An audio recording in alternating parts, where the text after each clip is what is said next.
హిందువులు జరుపుకునే అతి ముఖ్యమైన పండుగల్లో దీపావళి ఒకటి. దీపావళి అంటే దీపాల వరుస అని అర్థం. లక్ష్మీదేవికి ఎంతో ప్రీతికరమైన రోజు ఇది. ఈ రోజు ప్రతి ఒక్కరూ లక్ష్మీదేవిని ఆరాధించి ఆమె ఆశీస్సులను పొందడానికి దీపారాధన తప్పనిసరిగా చేస్తారు. ఈ రోజు దీపారాధన చేసే సమయంలో రావి ఆకును ఉపయోగించి దీపారాధన చేస్తే చాలు, లక్ష్మీ నారాయణల అనుగ్రహం మీకు కలుగుతుంది. మన భారతీయ సంస్కృతికి అద్దం పట్టే విధంగా అత్యంత వైభవంగా జరుపుకునే పండుగలలో దీపావళి ఒకటి. ఈరోజు శ్రీ మహాలక్ష్మిని హిందువులు భక్తి శ్రద్ధలతో కొలుస్తారు. ఈరోజు దీపారాధనకు ఎంతో ప్రాధాన్యత ఉంది.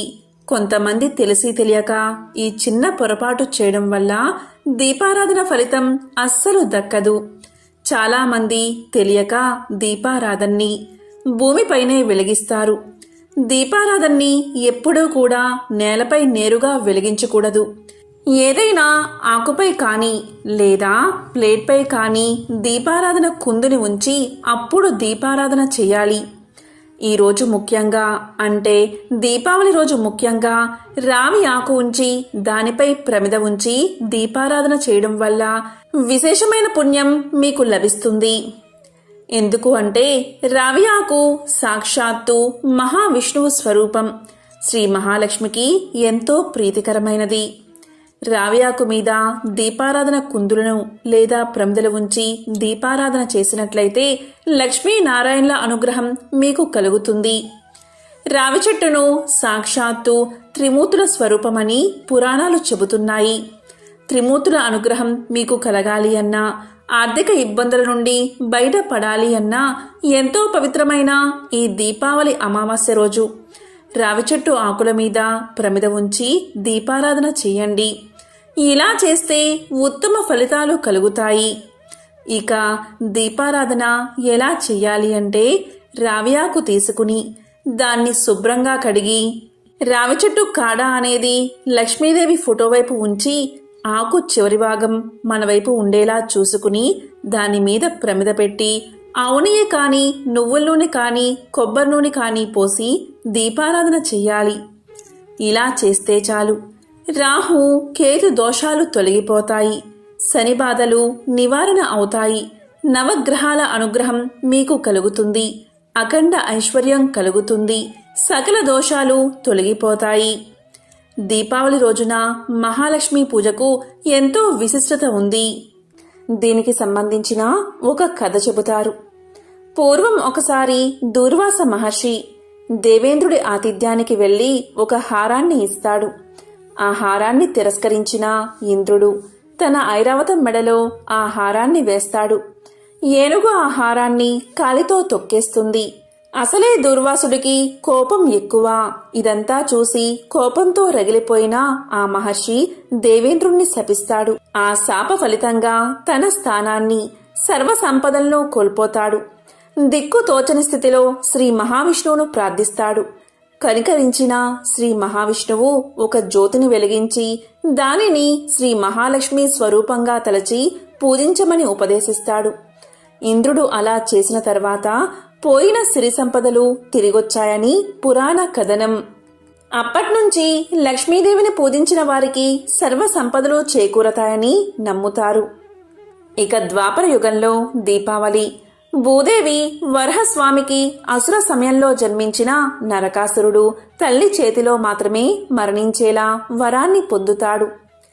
వరగర్వంతో లోకకంటకుడిగా తయారైన నరుకుడు ముల్లోకాలను పట్టి పీడిస్తాడు. నరకాసురుడి బాధలు భరించలేని దేవతలు, మునులు, గంధర్వులు శ్రీహరికి తమ గోడు వెళ్లబోసుకుంటారు. వారి మొర ఆలకించిన శ్రీ మహావిష్ణువు ద్వాపర యుగంలో కృష్ణుడిగా అవతరించి సత్యభామతో నరకాసుర సంహారం చేశాడు. నరకుడు చతుర్దశి రోజు మరణించగా ఆ తర్వాత రోజైన దీపావళి రోజు దీపాలు వెలిగించి ప్రజలు సంబరాలు చేసుకున్నారు. ఇక త్రేతాయుగంలో రావణ సంహారం తర్వాత సతీ సమేతంగా అయోధ్యకు చేరుకున్నాడు శ్రీరాముడు. అందుకే దసరాకి రావణ దహనం కార్యక్రమం నిర్వహిస్తారు. దసరా తరువాత వచ్చే పండుగ దీపావళి. రావణ సంహారం తర్వాత అయోధ్యకు చేరుకోవడంతో ప్రజలంతా దీపాలు వెలిగించి బాణాసంచా కాల్చి సంబరాలు చేసుకున్నారు. సాధ్యం త్రివర్తి సంయుక్తం వహ్నినా యోజితం మయా గృహాణ మంగళదీపం త్రైలోక్య తిమిరాపహం భక్తాదీపం ప్రయచ్చామి దేవాయ పరమాత్మనే త్రాహిమాం నరకాత్ ఘోరాత్ దివ్యజ్యోతి నమోస్తుతే. 3 వత్తులు నూనెలో తడిపి అగ్నితో వెలిగించి శుభప్రదమైన 3 లోకాల చీకట్లను పోగొట్టగలిగిన దీపాన్ని వెలిగించాను. పరమాత్మునికి ఈ దీపాన్ని భక్తితో సమర్పిస్తున్నాను. భయంకరమైన నరకాల నుంచి రక్షించే దివ్యజ్యోతికి నా నమస్కారమని ఈ శ్లోకమర్థం. దీపావళి పండుగను ఏ రోజు జరుపుకోవాలో తెలియాలి అంటే ఈ సంవత్సరం దీపావళి అమావాస్య తిథి గురించి మనకు తెలియాలి.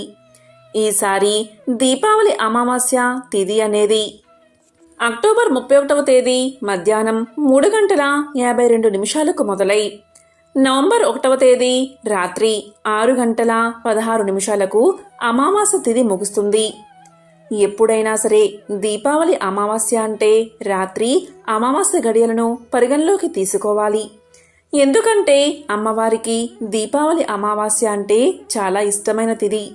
అక్టోబర్ 31వ తేదీ రాత్రి మాత్రమే అమావాస్య గడియలు ఉన్నాయి. నవంబర్ 1వ తేదీ రాత్రి మాత్రం అమావాస్య గడియలు లేవు. ఇలా రాత్రి సమయంలో అమావాస్య గడియలనే ప్రామాణికంగా తీసుకుంటారు. దీపావళి అమావాస్యకు సూర్యోదయ సమయంలో అమావాస్య తిథి ఉండాలి అన్న నియమం ఏమీ లేదు. ఉండొచ్చు, ఉండకపోవచ్చు, కానీ రాత్రి మాత్రం అమావాస్య గడియలు తప్పకుండా ఉండాలి. రాత్రి అమావాస్య గడియలు ఉన్న రోజే దీపావళి అమావాస్యను జరుపుకోవాలి.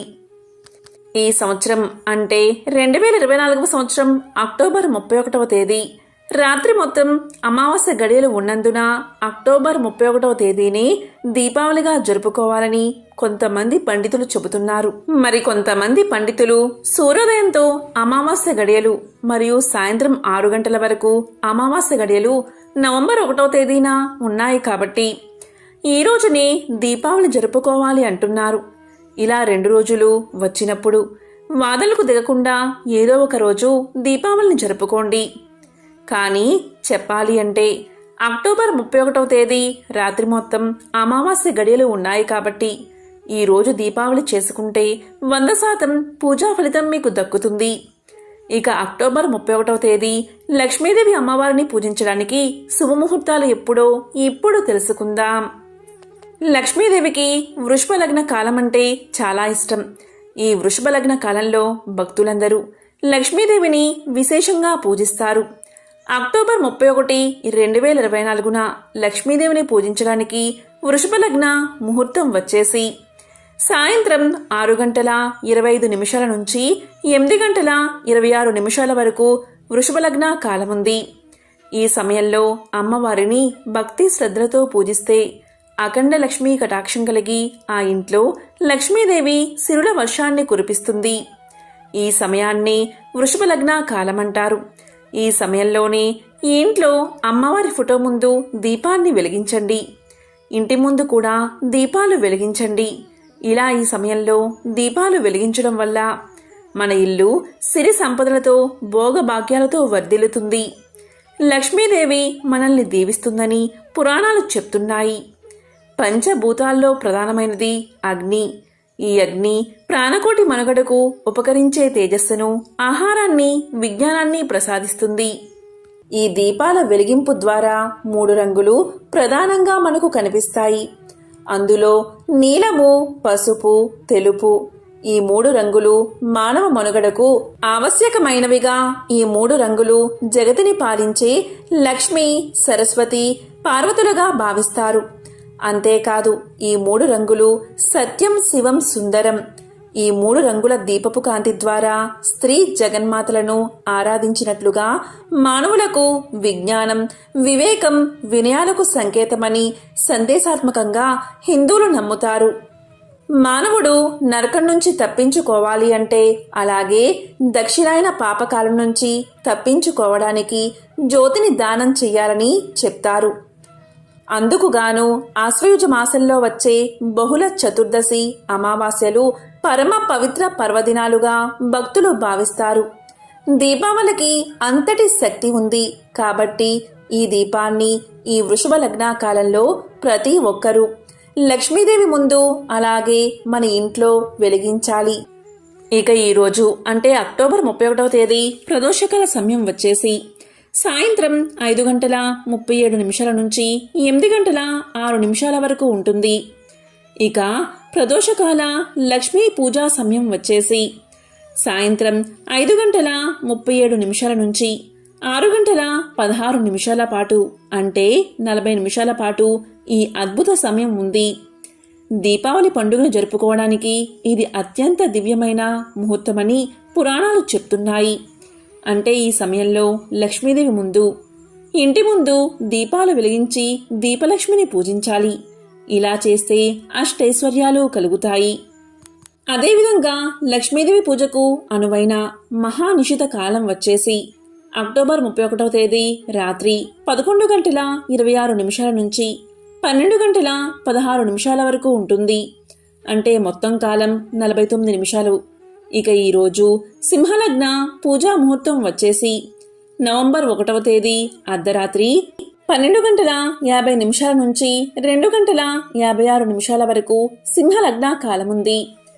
ఈ సింహలగ్న కాలంలో అలాగే మహానిషిత కాలంలో లక్ష్మీదేవిని విశేషంగా పూజిస్తారు.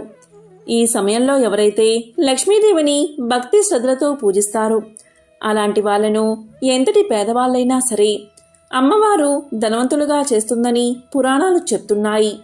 ఈ సమయంలో లక్ష్మీదేవికి ఉసిరికాయ దీపం వెలిగించి లక్ష్మీదేవికి హారతి ఇస్తే ఇంట్లో ఉన్న దరిద్రం మొత్తం తొలగిపోతుంది. ఎందుకు అంటే ఉసిరికాయ శ్రీ మహాలక్ష్మికి ఎంతో ప్రీతికరమైనది. లక్ష్మీదేవికి ఎంతో ప్రీతికరమైన ఉసిరికాయ దీపం వెలిగిస్తే కోరిన కోరికలు తీరతాయి. ఈ మహానిషిత కాలంలో ఓం లక్ష్మీ నమో నమః, ఓం లక్ష్మీ నమో నమః అని 108 సార్లు జపిస్తే చాలు అఖండ ఐశ్వర్యం ప్రాప్తిస్తుందని పురాణాలు చెబుతున్నాయి. ఇక దీపావళి వెళ్లిపోయిన మరుసటి రోజు తెల్లవారుజామున కార్తీక పాడ్యమి స్నానాలు చేస్తారు. అలాగే కార్తీక పాడ్యమి దీపాలు వెలిగిస్తారు. మరి కార్తీక పాడ్యమి స్నానాలు నవంబర్ 1వ తేదీన చెయ్యాలా లేదా నవంబర్ 2వ తేదీన చెయ్యాలా అనే సందేహం చాలా మందిలో ఉంది. దీనికి సమాధానం కూడా ఇప్పుడు తెలుసుకుందాం. దీపావళిని ఈ సంవత్సరం అంటే 2024వ సంవత్సరం అక్టోబర్ 31వ తేదీ అర్ధరాత్రి జరుపుకుంటున్నారు. కొంతమంది నవంబర్ 1వ తేదీన జరుపుకుంటున్నారు. అక్టోబర్ 31వ తేదీ దీపావళి జరుపుకున్నా కూడా నవంబర్ 1వ తేదీ పాడ్యమి స్నానాలు చేయకూడదు. ఎందుకంటే నవంబర్ 1వ తేదీ సాయంత్రం 6:16 వరకు అమావాస్య గడియలు ఉన్నాయి. ఆ తర్వాతనే పాడ్యమి వస్తుంది. కాబట్టి నవంబర్ 2వ తేదీ తెల్లవారుజామున పాడ్యమి ఉన్న రోజు కార్తీక పాడ్యమి దీపాలు స్నానాలు చేయాలి. కార్తీక పాడ్యమి అనేది తెల్లవారుజామున ఉండాలి.